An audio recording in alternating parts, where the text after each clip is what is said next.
SIR ಜಾರಿಗೆ ತಂದ ಬಿಜೆಪಿಯಿಂದಲೇ ವಿರೋಧ. ಎಸ್ಆರ್ ಶ್ರೀನಿವಾಸ್. ಮತದಾರರ ಪಟ್ಟಿ ತೀವ್ರ ಪರಿಷ್ಕರಣೆ ಕಾರ್ಯಕ್ರಮ ದೇಶದಲ್ಲಿ ಜಾರಿಗೆ ತಂದ ಬಿಜೆಪಿ ಪಕ್ಷ ನಮ್ಮ ರಾಜ್ಯದಲ್ಲಿ ವಿರೋಧ ವ್ಯಕ್ತಪಡಿಸಿರುವುದು ಹಾಸ್ಯಾಸ್ಪದ ಎನಿಸುತ್ತದೆ.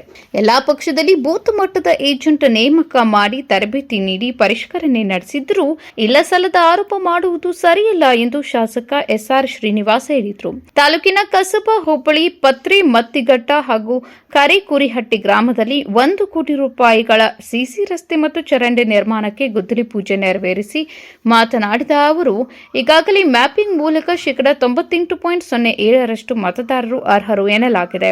ಉಳಿದ 1% ಮತದಾರರು ತಮ್ಮ ದಾಖಲಾತಿ ನೀಡುತ್ತಾರೆ. ಅಚ್ಚುಕಟ್ಟಾಗಿ ನಡೆದ ಎಸ್ಐಆರ್ ಕಾರ್ಯದಲ್ಲಿ ಗೊಂದಲ ಮೂಡಿಸುವ ಬಿಜೆಪಿಯ ಡೋಂಗಿ ಆಟ ಏನು ಎಂದು ತಿಳಿಯಲಾಗುತ್ತಿಲ್ಲ ಎಂದು ಛೇಡಿಸಿದರು. ಪಶ್ಚಿಮ ಬಂಗಾಳದಲ್ಲಿ ಮಾಡಿದಂತೆ ಬಿಜೆಪಿಗೆ ಬಾರದ ಮತಗಳನ್ನು ಕಿತ್ತು ಹಾಕಲು ನಮ್ಮಲ್ಲಿ ಆಗುತ್ತಿಲ್ಲ ಎಂದು ನೋವು ಪಡುತ್ತಿರುವ ಬಿಜೆಪಿ ಪಕ್ಷದವರು ನಮ್ಮ ರಾಜ್ಯದಲ್ಲಿ ಕಾಂಗ್ರೆಸ್ ಸರ್ಕಾರ ಇರುವ ಕಾರಣವನ್ನೇ ಮುಂದಿಟ್ಟುಕೊಂಡು ಸಲ್ಲದ ಆರೋಪಕ್ಕೆ ಮುಂದಾಗಿದೆ. ಕಾಂಗ್ರೆಸ್ ಕಾರ್ಯಕರ್ತರು ಎಲ್ಲೆಡೆ ಜವಾಬ್ದಾರಿಯಿಂದ ಕೆಲಸ ಮಾಡುತ್ತಿದ್ದಾರೆ. ಅವರ ಪಕ್ಷದ BLA 2 ಕೆಲಸ ಮಾಡಬೇಕಿದೆ ಎಂದರು. ಕುಮಾರಸ್ವಾಮಿ ಅವರು 10,000 ಓಟು ಅನರ್ಹ ಎಂದು ಒಂದು ಕೋಮಿನವರನ್ನ ದೂರಿದ್ದಾರೆ.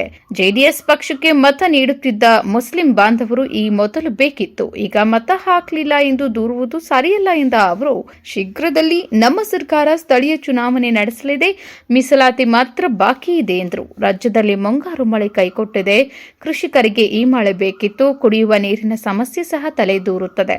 ಬೆಂಗಳೂರಿನಲ್ಲಿ ನೀರು ಪೂರೈಕೆ ಮಾಡುವುದು ಕಷ್ಟವಾಗಲಿದೆ. ನಮ್ಮ ಗುಬ್ಬಿ ತಾಲೂಕಿನಲ್ಲಿ 12 ಕಡೆ ಮಾತ್ರ ಸಮಸ್ಯೆ ಕಂಡು ಈಗಾಗಲೇ ಕ್ರಮ ವಹಿಸಿ ಬೋರ್ವೆಲ್ ಕೊರೆಸಲಾಗಿದೆ. ತಡವಾಗಿ ಮಳೆ ಬರುವ ಸಾಧ್ಯತೆ ಇದೆ.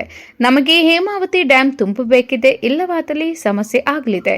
ಹಿಂಗಾರು ಮಳೆ ಸಾಧ್ಯತೆ ಬಗ್ಗೆ ನಿರೀಕ್ಷೆ ಸರ್ಕಾರ ಹೊಂದಿದೆ ಎಂದರು. ಮುಖಂಡರಾದ ಪತ್ರಿ ದಿನೇಶ್, ಹೇಮಂತ್, ದೇವರಾಜ್, ರವಿ, ಸಿದ್ದರಾಜು, ಪಾಂಡುರಂಗಯ್ಯ, ಭದ್ರಯ್ಯ, ಲಕ್ಕನ್ನ, ಲಕ್ಷ್ಮಣ್ ಗೋಪಾಲ್, ಹಿಮಾಮ್ ಸಾಬ್, ಗುತ್ತಿಗೆದಾರರಾದ ಸಂಪ್ರೀತ್, ಶ್ರೀನಿವಾಸ್ ಗೌಡ ಇತರರು ಉಪಸ್ಥಿತರಿದ್ದರು.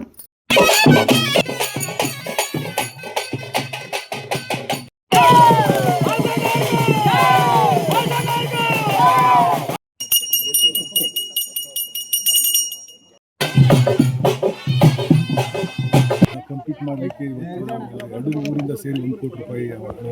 ಅದರ ಇವತ್ತು ಗುದ್ಲಿ ಪೂಜೆ ಮಾಡಿದ್ದೀವಿ. ಇನ್ನೂ ಪತ್ರೆ ಮತ್ತು ಗಂಟೆದಾಗ ಉಳ್ಕೊಂಡೈತೆ. ಜನರಲ್ ಎಲ್ಲಿ ಕೆಲಸ ಮಾಡ್ತಕ್ಕಂಥ ಇದೆ, ಅದನ್ನು ಈಗ ಸೇರಿಸಿ ಅದನ್ನು ಕೂಡ ಕಂಪ್ಲೀಟ್ ಮಾಡಿಸ್ತಕ್ಕಂಥದ್ದನ್ನ ಮಾಡ್ತೀವಿ. ಕೊಟ್ಟವರು ಗೊತ್ತಿಲ್ಲ. ಈ SIR ಮಾಡೋದಕ್ಕೆ ಮೊದಲೇ BLA ಅಂತ ಮಾಡಿಬಿಟ್ಟು ಪ್ರತಿ ಪಕ್ಷದ ಒಬ್ಬೊಬ್ಬರನ್ನ ನೇಮಿಸಿದ್ದಾರೆ. ಆ ನೇಮಿಸಿ ಅವ್ರಿಗೂ ಕೂಡ ಟ್ರೈನಿಂಗ್ ಕೊಟ್ಟಿದ್ದಾರೆ. ಆ ಟ್ರೈನಿಂಗ್ ಕೊಟ್ಟಿರೋ ಉದ್ದೇಶ ಏನು? ಅವರು ಯಾರಿಗೆ ತಿಳುವಳಿಕೆ ಇಲ್ಲದಂಥವ್ರಿಗೆ, ಬರೆಯೋಕ್ಕೆ ಬರ್ದಂಥವ್ರಿಗೆ ಬರ್ಕೊಡ್ಲಿಕ್ಕೋಸ್ಕರನೇ ಅವರು ಯಾವ ರೀತಿ ಮಾಡಬೇಕು ಅನ್ನೋದ್ರ ಬಗ್ಗೆ ಅವ್ರಿಗೆಲ್ಲ ರೀತಿಯ ತರಬೇತಿ ಕೊಟ್ಟಿರ್ತಕ್ಕಂಥದ್ದು. ನಾವು ಕೂಡ ನಮ್ಮ ಪಕ್ಷದಲ್ಲಿ 198 ಬೂತ್ ಏನೋ ಬರ್ತವೆ, ಅಷ್ಟು ಜನನೂ ಕೂಡ SLAಗಳನ್ನ ನೇಮಿಸಿ ಅವರಿಗೆ ಟ್ರೈನಿಂಗ್ ನಾನು ಕೂಡ 3 ಸಾರಿ ಕೊಡಿಸಿರ್ತಕ್ಕಂಥದ್ದು. ಅವರ ಕೆಲಸ ಏನು?